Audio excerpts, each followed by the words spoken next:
Hey everybody, this is Robert, the Common Sense Conservative, and I wanted to take a minute to talk about what happened today. So everybody knows by now what happened to Steve Scalise over there in Virginia. He got shot. He got shot by a Bernie supporter from Illinois. The guy showed up to the baseball practice, asked whether or not there were Republicans or Democrats who were practicing that day, and then opened fire. Yeah, that happened. If you didn't know, that happened. Are you surprised that that happened? I mean, this is technically the second Bernie supporter who's gone out trying to kill a whole bunch of people in the last 30 days. Now, when in the last year have you seen Trump supporters doing that? When? Never. Never is the word. You have never seen a Trump supporter going out killing people or trying to kill people. But you see the left doing it all the time. Now, 4 days ago on Saturday, Bernie Sanders stood up and he put on this speech and he was talking about how Donald Trump is dangerous, how the GOP in Congress are radicals. They're radical right-wingers.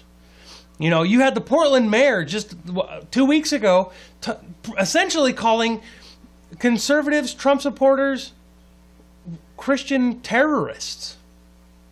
I mean, you know, this liberal mayor in Portland, Oregon literally sat there and said that the Republicans, the conservatives, the Trump supporters could not have a speech and the federal government should take away the permit. Did he take away the permits that he gave the liberals, that he gave Antifa, that he gave all these guys? No. No, he did not. He only wanted to silence the conservatives because, according to him, all the conservatives are terrorists. Now, we have seen Antifa and Black Lives Matter and all of these other liberal groups who go out and protest. We've seen them riot. We've seen them assault police officers. We've seen them injure police officers. We've seen them kill police officers. We've seen them injure and almost kill Trump supporters. Who are the terrorists? Who are these people who are really causing the damage? Who are these people who are really hurting people and destroying property? It definitely is not those on the right. It's those on the left. And just to prove this point, okay, today I posted one of the articles that I wrote about Bernie and how the left are violent. I posted an article and then there was a whole bunch of people who were like, oh no, the left aren't violent. Well, here's the other problem with that. I also posted the story about what happened in Virginia, about Scalise getting shot. Now, the reaction, all you have to do is just look anywhere on Facebook, anywhere on Twitter, and look at their reactions. Look at what these liberals are saying, all right? So I'm going to go off of one thread just really fast, and I'm going to go ahead and point out here what some of these people are saying. This is just one thread, and these guys are going, let's see here. You should see the full-on propaganda on TV right now. I know I should feel bad about people getting shot, but these a-holes brought it down upon themselves. All right? There's another one here. He goes, every revolution begins with a shot. Okay? Here's another one. Perhaps the Republicans should not have blocked that bill to allow mentally ill to own guns. So this is what they're saying, that this guy was mentally ill. I have seen nothing regarding that whatsoever. I have seen that he worked on the Bernie campaign. I saw that. So maybe that is a sign that he was mentally ill. It makes perfect sense to me. But all across social media, you're seeing these people going, yeah, he should have got more. If I was shooting, I would have shot more people. I would have hit more people, you know. So this is what I'm saying, guys. Don't listen to the left. Don't listen to the media. Don't listen to anybody who is going to sit there and lie to you. And if you're too stupid to actually see what's going on and what's happening in this country, who the enemy really is, then please leave. Go to Canada. Go to Quebec. Okay? Go to Quebec where you can have government-mandated minimum wage. Or minimum income. Not minimum wage, minimum income. All right? Because we don't want you here. We don't need you here in this country destroying it. You guys are saying how you want to, liberals are saying how they want to make this country better. How are you going to make it better? Are you going to burn everything down and then everything rebuilt? Because we don't see it. We don't understand how you're going to make this country better. If you can't have a conversation without pepper spraying somebody, throwing glitter on somebody, punching somebody, trying to stab somebody and kill them, like what happened in Seattle on the 10th, to somebody who is literally only trying to have a conversation, when this woman, all masked up, I mean, well, you can't really tell if they're a woman or not anymore.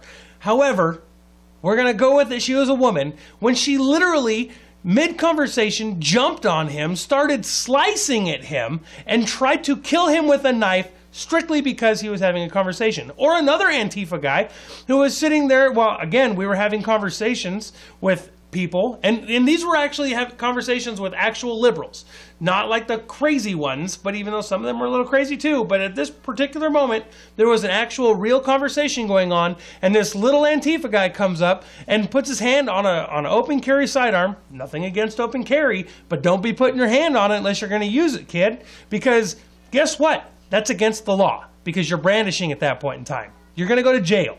He didn't go to jail. The cops were like, hey, we don't want to cause any trouble, at that point in time. But what happened is that later on, it turned into a little mini riot because Antifa, no matter what the conservatives tried to do, no matter what direction they tried to go, Antifa kept on trying to stop them and assault them until Seattle PD, which you can see in one of my videos, had enough. And Seattle PD took them out. It was fantastic. Good job. Kudos, Seattle Police Department. Because you did it. You did the right thing. You took them out. You took them down. You stopped it before it could get worse. What needs to happen, though, and this is not to just the Seattle Police Department, not to the Portland Police Department, this stuff needs to be stopped immediately. As soon as it starts, stop it. If you have two sides and one side is being perfectly fine, like what happened on June 4th in Portland, Oregon, you had the Republican side, the conservative side, everybody was being perfectly fine. There might have been one or two people that crossed the line, crossed the road, and tried to have a conversation, but they were assaulted, okay? They weren't doing the assaulting. They were assaulted by Antifa. But as soon as you have bricks or other things being thrown at you or shot at you, like what happens all the time now when it comes to these protests by Antifa, cut them off. Shut them down. They're done. The first thing that gets launched from the Antifa side, done. Police action started. Pepper spray, flashbangs, tear gas them, push them back, arrest them all, doesn't matter. Because there's a problem here, people, and it's not just freedom of speech. Because God knows that if you're a conservative, you can't speak about anything, because that's hate speech, right? Anything that anybody disagrees with from the left, you're a terrorist, you're a bigot, you're a racist, you're a homophobe, you're all this stuff. Even though if you ever go to one of these events, those on the right side of the spectrum are way more diverse than those on the left. Because those on the left are just a bunch of little white kids, and they're quote unquote token minorities, which is one or two, if ever, that show up with them. All right, but they're all talking about, how we're, those on the right are a bunch of racists and those on the right are a bunch of bigots. Okay? But what's going on is that every single one of these events that Antifa shows up to ends up being somebody's going to get hurt, property's going to get damaged. So it's not a matter of freedom of speech anymore. It's a matter of domestic terrorism. That's exactly what it is. They brought explosives. They bring knives. They bring guns. They're bringing all of these things to cause damage and hurt people. The police do a very good job trying to get it all before they show up. But these Antifa guys, they're not like the conservatives who are sitting there going, oh, yeah, officer, I'd have a shield. Oh, I shouldn't have it here? Okay, I'll go take it to my car. Whereas Antifa's like, no, you're not taking it. No, and the cop's like, yes, you are. So the cop takes it away from him like a child and then lets him go onto the thing. But there's a whole bunch of other people coming in who are still smuggling it in, and the cops know it. So officers, all of you, stop letting them get away with it. Arrest them all. The DAs out there, stop just charging them with,